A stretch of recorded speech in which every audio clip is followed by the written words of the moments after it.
Welcome to Ranju stock.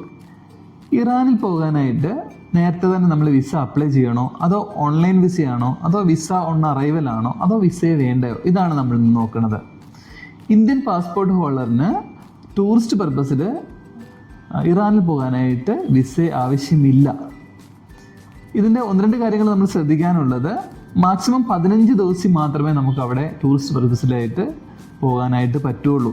അതും 6 മാസത്തിൽ ഒരിക്കൽ മാത്രമേ ഈ 15 ദിവസത്തെ ഡ്യൂറേഷനിൽ നമുക്ക് അവിടെ എത്താൻ പറ്റുള്ളൂ. ഇപ്പം 16 ദിവസം ആണെങ്കിൽ നമ്മുടെ സ്റ്റേ ഉണ്ടെങ്കിൽ നമുക്ക് വിസ അപ്ലൈ ചെയ്യണം. അതേപോലെ ഈ 15 ദിവസത്തെ വിസ ഫ്രീയിൽ പോയിട്ട് വീണ്ടും 6 മാസത്തിനകത്ത് പോകാനാണെങ്കിലും നമുക്ക് നേരത്തെ വിസ അപ്ലൈ ചെയ്തിട്ട് പോകണം. അതേപോലെ ഫ്ലൈറ്റിൽ മാത്രമേ, അതായത് ഫ്ലൈറ്റിൽ ലാൻഡ് ചെയ്താൽ മാത്രമേ അവിടെ വിസ ഫ്രീ കിട്ടുള്ളൂ. അല്ലാതെ ബൈ ലാൻഡ് നെയ്ബറിങ് കൺട്രിയിൽ നിന്ന് ലാൻഡായിട്ടോ അല്ലെ അതായത് ഷിപ്പിലൊക്കെ പോവുകയാണെങ്കിലും നമുക്ക് നേരത്തെ വിസ എടുക്കണം എന്നുള്ളതാണ് ഇതിനകത്ത് ശ്രദ്ധിക്കാനുള്ളത്. ഇറാനിൽ കുറേ ഹിസ്റ്റോറിക് പ്ലേസുകളൊക്കെ ഉണ്ട്.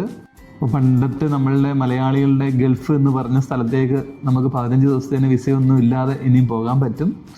അപ്പോൾ നിങ്ങളുടെ അടുത്തൊരു ടൂറിസ്റ്റ് പ്ലേസ് ആയിട്ട് ഇറാൻ നോക്കുവാണെങ്കിൽ വിസ ഒന്നുമില്ലാതെ നിങ്ങൾക്ക് അവിടെ പോകാൻ പറ്റും.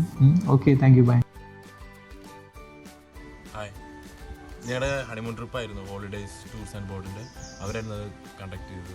അത് എല്ലാം കൊണ്ടും വളരെ അടിപൊളിയായിരുന്നു. കാരണം അവിടെ ടേക്ക് കെയർ ചെയ്യാനും പിന്നെ അവരുടെ എല്ലാ ടൈമിങ്ങും എല്ലാം, പിന്നെ ഞങ്ങളുടെ ട്രിപ്പിൻ്റെ എല്ലാവിധ പാക്കേജുകളെല്ലാം വളരെ നൈസായി ഞങ്ങൾ ഫീൽ ചെയ്തു. വളരെ ഫീൽ കംഫർട്ടായിരുന്നു. ഫാമിലി ആയിട്ട് പോകുമ്പോഴായാലും ആദ്യം ഒരു ടെൻഷൻ ഉണ്ടായിരുന്നു എനിക്ക്, ലൈക്ക് കുറച്ച് പാനിക്കായിരുന്നു. ബട്ട് അവിടെ ചെന്നപ്പോൾ അവരെല്ലാം വളരെ നല്ല രീതിയിൽ ടേക്ക് കെയർ ചെയ്തിട്ടുണ്ട്. വെരി നൈസ് ട്രീറ്റ് ആയിരുന്നു അവരുടെ. Very good.